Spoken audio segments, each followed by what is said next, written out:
On est de retour au Centre d'action bénévole Gascon-Percé avec Jacques Langelier. C'est toujours un plaisir de venir vous rencontrer, parler des différents services offerts ici. Toujours un plaisir de vous voir également. Ben merci, c'est partagé. Oui, c'est partagé. Les services offerts, il y en a plusieurs. On va faire le tour de quelques-uns. Oui. Entre autres, Grand-Maman Caresse. Qu'est-ce que ça fait une Ça, grand-maman? c'est un beau, en tout cas, Un beau c'est titre. une belle appellation Oui. pour un service. D'abord, il y a deux choses là-dedans qui sont très significatives. Une grand-maman, de façon générale, a une très bonne expertise au niveau des jeunes enfants, donc prodiguer, savoir entourer de l'enfant également. Puis caresse, bien, ça veut dire que la personne bénévole qui s'implique dans ce service-là de soutien parental, bien, va à la maison et s'occupe du bien-être de l'enfant. Ça veut dire que si l'enfant a besoin d'être bercé, il a faim, puis il a besoin de se faire nourrir, la grand-maman va être là.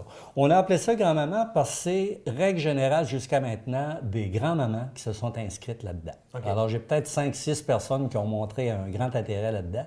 Puis, il y a à peu près, je dirais, il y a peut-être une personne qui n'est pas encore grand-maman, là, qui a élevé quand même des enfants, mais c'est surtout des grands-mamans. Des mamies. Puis, c'est un service, le soutien parental, en fait, c'est offert à des, je dirais, des jeunes parents. Des jeunes parents, des parents, oui, habituellement des jeunes, mais des parents d'enfants 0-6 mois. Puis, c'est bien dit que nous, à ce moment-là, les bénévoles vont offrir du soutien. Ce qui a une grosse différence avec du répit, du gardiennage. On a du soutien, du répit, je devrais dire du soutien et du répit, plutôt que du gardiennage. Parce que nous autres, on travaille beaucoup avec le CLSC là-dedans. C'est sur référence du CLSC. Puis les personnes qui ont besoin de répit, ce sont des personnes qui ont une problématique au niveau de la fatigue, au niveau de la conciliation au travail. Oui, tu sais, à un moment donné, ils ont besoin peut-être de sortir. Je suis fatigué. Puis tu sais, avant qu'il arrive des choses, je voudrais que quelqu'un m'aide. Un break, là. Un break. Donc, c'est très différent de gardiennage. Gardiennage, moi, je peux être parent d'un jeune enfant de 0-6 mois, puis je décide, regarde, j'aimerais aller au cinéma la semaine prochaine. Bon, ben, je vais m'appeler quelqu'un. Je n'ai pas de problème de santé comme tel. Alors que le soutien parental, le service de grand-maman caresse, c'est vraiment pour les personnes qui vivent une certaine détresse, une certaine fatigue. De toute façon, ces jeunes parents-là sont toujours suivis par le CLSC. Alors, comme on travaille avec le CLSC nous appelle en disant, regarde, j'ai une jeune maman ou un jeune couple là, qui vit vraiment des périodes difficiles puis qui aimerait avoir un break, comme tu disais tantôt. Puis le bénévole, lui, il va s'offrir pour habituellement 2 heures. OK. Ce qui veut dire que si, par exemple, on regarde le besoin, la personne dit, moi, j'aimerais beaucoup, le mercredi après-midi, ça me donnerait mieux le mercredi après-midi pour toutes sortes de raisons. Faire le ménage. Oui, genre sortir comme tu voudras, là. Ça me ferait du bien, moi, à ce moment-là. À ce moment-là, nous autres, on va au bénévole et on dit, regarde, la personne aurait besoin de ça le mercredi après-midi. Ça se peut que le bénévole puisse le faire le mercredi après-midi. Mais s'il ne peut pas, comme la grande liberté du bénévole est toujours respectée, à ce moment-là, le bénévole va nous dire, moi, je peux rendre service à ces gens-là, je peux aller leur donner du répit, mais je peux seulement les jeudis. À ce moment-là, on s'entend là-dedans pour que le bénévole puis la personne qui est dans le besoin là, soit satisfaite. Donc, en résumé, personne d'expérience avec des enfants, soins, répit plutôt, soutien à domicile, pas de gardiennage, non, on parle de surtout pas de gardiennage. C'est vraiment du répit pour donner une chance à des parents. Grand-maman caresse. Oui. Un autre service, celui-là, on en a déjà parlé, mais revenons-y. Carrefour d'information aux aînés. Oui, c'est plus communément appelé CIA. C'est un service qui complète sa 2e année d'existence. On est optimiste pour avoir une 3e année parce qu'on est financé à ce niveau-là pour les services qu'on peut offrir, parce qu'autrement, on ne pourra pas le faire. Alors ça, c'est un... Quand on dit de l'information aux aînés, c'est que, règle générale, ça, c'est 50 ans et plus ou 55 ans et plus. De toute façon, les personnes peuvent appeler ici, il y a de la publicité qui a été faite partout. C'est vraiment au niveau là, général, au niveau de la paperasse générale. Tu sais, ça peut, je sais pas, moi, de la pension de vieillesse, pension les rentes d'invalidité, l'allocation logement, des choses comme ça. Appeler Revenu Québec. Oui, Revenu Québec. Tu sais, je sais pas, mon mari, je sais pas, on s'est séparés ou il vient de décéder ou bon, j'ai-tu droit à ci, j'ai-tu droit à ça. Changement d'adresse Oui. aussi. À ce moment-là, bien, appeler, on s'est rendu compte par un sondage maison, les personnes nous disaient, sais-tu que c'est pas évident, appelez-là? Non, c'est sûr, parce que c'est pareil partout. C'est faites-le 1, faites-le 2, faites-le 3. Puis souvent, il y a des gens, là, c'est peut-être surprenant ce que je veux dire, mais il y a des gens, on s'appuie sur des statistiques de la FADOC, là, qui nous disent que, je ne me rappelle plus le nom, mais au Canada, il y a des gens qui n'ont pas la pleine allocation, supplément de revenu garanti. Ouais. Parce qu'ils ne sont pas au courant. Il arrive des changements dans leur vie, il arrive une situation qui est différente, donc leur montant peut augmenter, mais ils ne sont pas au courant. Et c'est pas le gouvernement qui nous équipe pour dire, regarde, non. c'est à toi que ça appartient. Non, ben regarde, occupe-toi de tes affaires, Ben ouais. l'enfant. Alors, on a des bénévoles qui sont formés, soit que la personne vient ici. Et ce qui est beau dans l'affaire, Ghislain, c'est qu'on ne fait pas le travail pour la personne, on l'accompagne. On y montre comment. Le but de l'activité, c'est de dire, vous venez nous voir, on va vous voir, de façon à ce qu'après, vous soyez capable vous-même de faire la démarche. Donc, la fameuse expression qu'on a déjà entendue, je pense que c'est dans la Bible qu'on disait ça, Je sais pas donne où. un poisson à Oui. quelqu'un, tu le nourris pour une journée, maudit à pêcher, tu le nourris C'est pour la ça. vie. Ben, c'est un peu ça qu'on veut faire. Puis l'autonomie de la personne, c'est valorisant pour tout le monde, valorisant pour le bénévole qui s'implique là-dedans, puis valorisant aussi pour la personne qui dit, garde, j'ai pas réussi à le faire et maintenant je peux réussir à le faire. Alors, il est important de dire aux gens qui n'arrivent pas ici avec le papier et disent, fais tout. Non, nous autres, on fait rien. Habituellement, c'est mieux d'aller à la maison parce que les gens ont tout ce qu'il faut à la maison comme paperasse, puis tu sais, ils ont classé leurs affaires. Ça fait qu'il y a des bénévoles qui se déplacent pour aller là. Puis ce qui est important de dire, c'est qu'on ne fait pas pour vous, on vous accompagne. Voilà, C'est ça qui est très Carrefour intéressant dans d'information aux aînés. Oui. Un autre service qui peut aussi dire principalement pour les aînés, le système de sécurité. Oui. Ou personnes avec un handicap. C'est sûr que le système de sécurité qu'on appelait PER avant, mais moi j'ai lâché ça parce que c'était pour des personnes retraitées. Maintenant, c'est plus ça, c'est at large. Puis, service de sécurité dans le sens que, d'abord, tous les services dont on parle aujourd'hui, là, c'est des services qui ne sont pas obligatoires. Si ça répond à ton besoin, on va te l'offrir. Il n'y en a aucun temps, tu dois adhérer à ce service-là. En aucun temps, tu dois dire oui, je l'ai, puis il faut que je le garde toute ma vie. S'il fait ton besoin, s'il fait ton affaire, je sais pas, pour 2 mois, tu le prends pour 2 mois. Alors, le système de sécurité, d'abord, c'est offert, comme je te dis, à toute personne qui vit de l'insécurité. OK? C'est un service qui est gratuit. C'est sûr que ce n'est pas très, très développé comme service, mais au moins, ça peut répondre aux besoins de certaines personnes. Ça existe dans le privé, ce système-là, Oui. qu'on pourrait payer Oui, tant par puis qui est mois. très bon.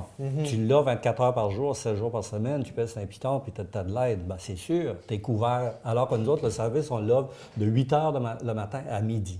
Donc, quelqu'un vous appelle à la maison, prend des nouvelles de vous. Oui, ça peut se- oui. ça peut C'est un être appel ça. enregistré, mais à quelque part, on va voir la personne, puis on convient d'un moment. D'abord, le veux-tu 5 jours semaine, quel jour tu les veux, parce qu'il y a des gens qui prennent 5 jours semaine, d'autres sites. Il y en a qui vont dire, regarde, moi, la fin de semaine, c'est inutile. Mes enfants, j'ai une fille, moi, qui vient coucher avec moi la fin de semaine, donc je suis en sécurité. C'est un besoin de sécurité dans le sens qu'on veut que quelqu'un, au moins, prenne des nouvelles à chaque matin pour bien vérifier s'il arrive quelque chose ou pas.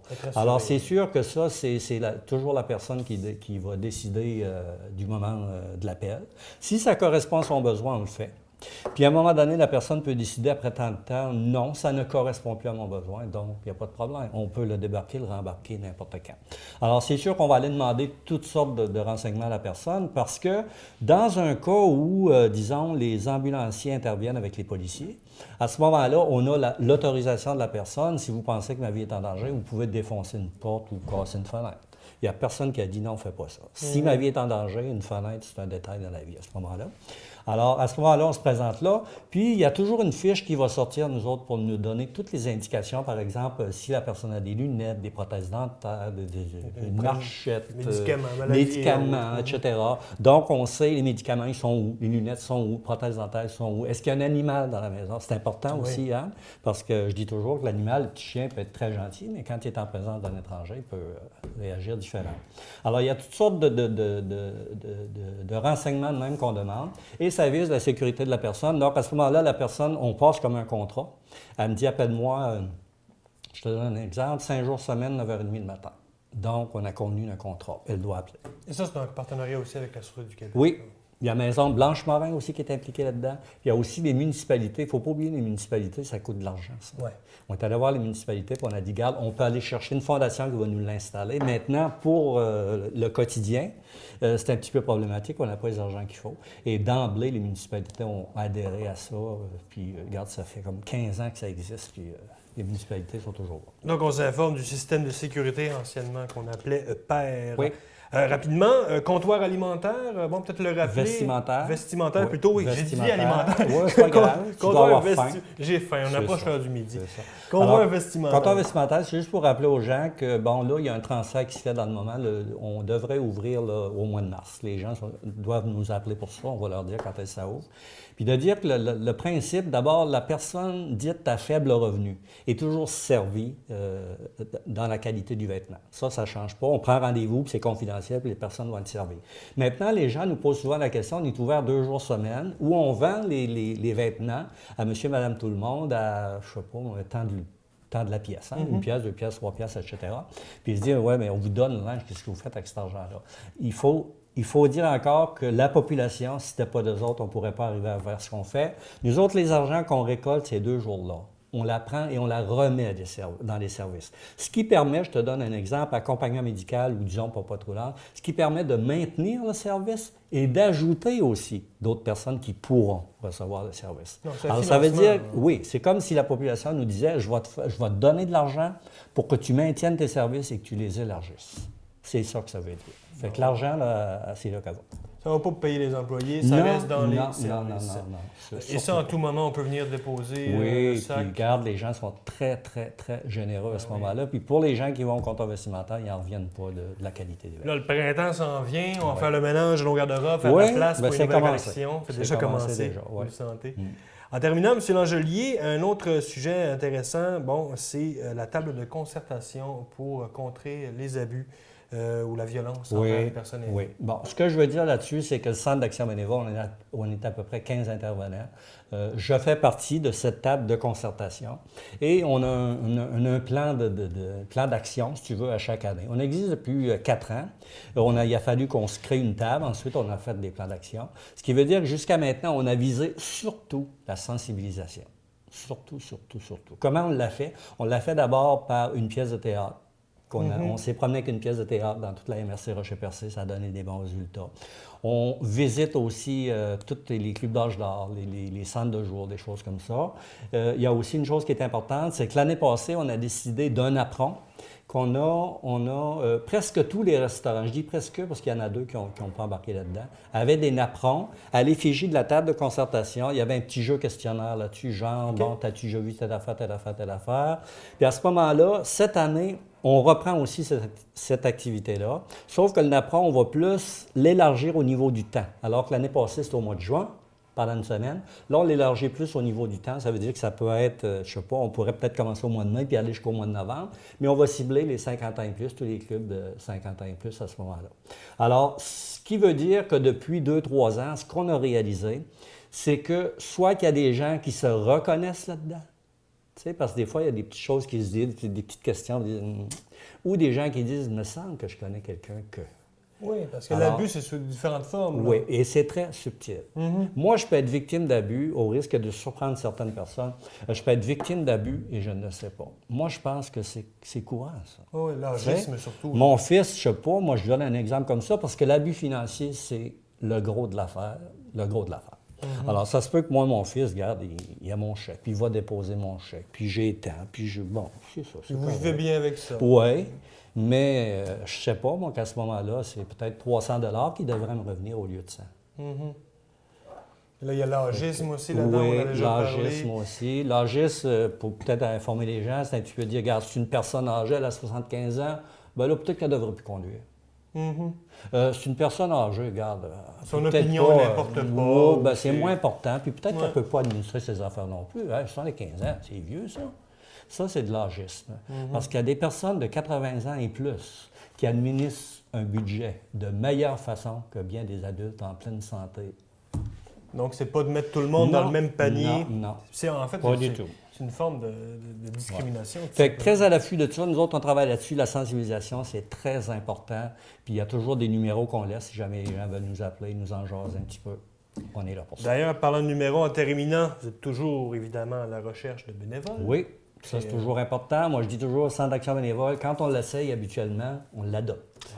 Habituellement, si on se fie sur les statistiques, quand on vient ici, on l'adopte.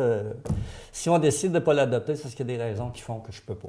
Bien, c'est facile à comprendre. Avec l'ambiance qu'il y a ici dans le bureau pour y venir régulièrement. Oui, vraiment. Puis nos bénévoles, ceux qui sont là, les bénévoles membres, là, ici, on forme une belle équipe. Toujours le même numéro, 689-60-23. 6023. Si on veut venir nous visiter, c'est toujours 390, René Lévesque-Ouest. Bienvenue à tout le monde. Jacques Langelier, merci. Merci à vous.